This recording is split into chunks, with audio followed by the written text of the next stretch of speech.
Going into the offseason, every NFL fan is at least a little bit optimistic about their favorite team. Whether it be Chiefs fans planning their next Super Bowl parade, or Cardinals fans celebrating their freedom from Cliff Kingsbury, everyone has a little something to look forward to in the future. But no group of fans should be as excited as the Lions faithful. After a crushing 1-6 start, Detroit won 8 of their last 10 games and fell just short of the postseason, but won the consolation prize of sending Aaron Rodgers home in Week 18. They were able to finish so hot because the Lions have done an amazing job of acquiring and developing young talent, both on and off the field. Now the Lions are entering the offseason with a bunch of cap space, 2 first-round picks, and one of the best cultures in all of football. In this video, I'm going to explain to you how the Lions went from having no future in 2020 to being Super Bowl contenders in 2023. When talking about Detroit's renaissance, the first man you've got to mention is Dan Campbell. MCDC was given the reins after Matt Patricia had led the Lions from a borderline playoff team to a 5-11 record. Patricia failed in Detroit because he came in thinking the players were soft and that he was better than them. He was going to whip them all into shape, and if you didn't respect him, well, don't let the door hit you on the way out. The only problem? Patricia did nothing to earn the players' respect. Bragging about your success as the Patriots defensive coordinator when Bill Belichick is in charge is like bragging about being the vice president of your father's Fortune 500 company. Patricia thought he should be treated like Belichick despite his hand being devoid of rings. No one in the Lions locker room respected Patricia, not even the former Patriots he brought in to raise his own stock. Dan Campbell couldn't be any more different. Campbell went from the tight ends coach in New Orleans to the head coach of the Lions. He knew he had everything to prove. He also knew he was going to make mistakes along the way. What did he do when those mistakes happened? He took accountability for those mistakes. He did not throw players under the bus. He acknowledged his shortcomings and strived to improve as a leader and as a coach. Another thing Campbell excelled at, making himself a part of that locker room, not someone who sat above it. He built relationships with his players and showed he was willing to work just as hard as they were in order to succeed. I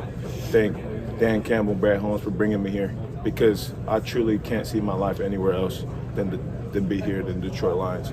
Every person that I've come across in this locker room, I've got none but love from. And I don't know how it is in any other building, but man, I feel like everybody in this locker room is really close with each other and actually genuinely care. And that's the thing I really love most about this team. It really makes me want to go even harder and crazier.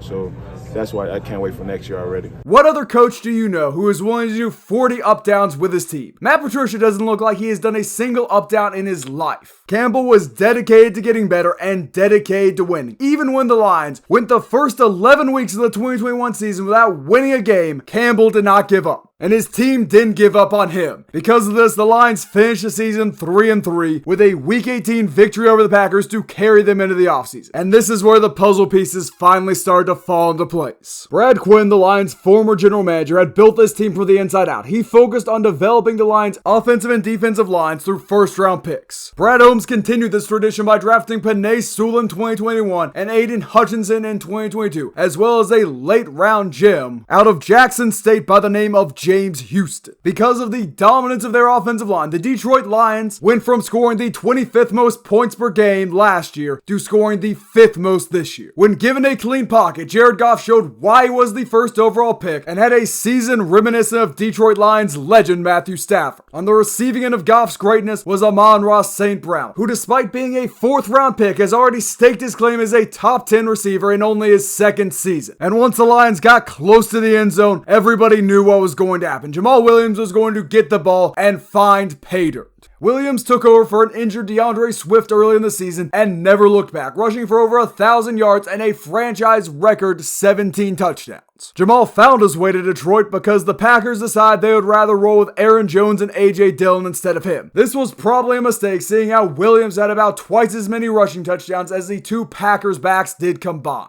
Will he rush for 17 touchdowns again? Who knows? But any running back rushing behind the Lions' top 5 offensive line is going to have an easy time of it. And while the Lions' defense was their weakness this season, the future is still bright on that side of the ball. Aiden Hutchinson finished the season with 9.5 sacks and 3 interceptions. He should win Defensive Rookie of the Year by a wide margin. And James Houston, despite being drafted in the 6th round, had 8 sacks and already looks like one of the best speed rushers in football. Once the Lions use some of their salary cap and draft picks to improve that side of the ball, those two will be perennial Pro Bowlers and All-Pros. The Detroit Lions are a great young team with a phenomenal head coach, elite offensive and defensive lines, a top 10 collection of skill players, a very good quarterback, and are going to get much better this offseason. This team's floor in 2023 is winning the NFC North. For the first time in my lifetime, the Detroit Lions are going to be very good for a long time. If you made it this far in the video, please consider subscribing and dropping us a like. Any support is tremendously appreciated. We're going to kick you in the teeth, all right? And when you punch us back, we're going to smile at you. And when you knock us down, we're going to get up. And on the way up, we're going to bite a kneecap off, all right? And we're going to stand up. And then it's going to take 2 more shots to knock us down, all right? And on the way up, we're going to take your other kneecap. And we're going to get up, and then it's going to take 3 shots to get us down. And when we do, we're going to take another hunk out of you. Before long, we're going to be the last one standing.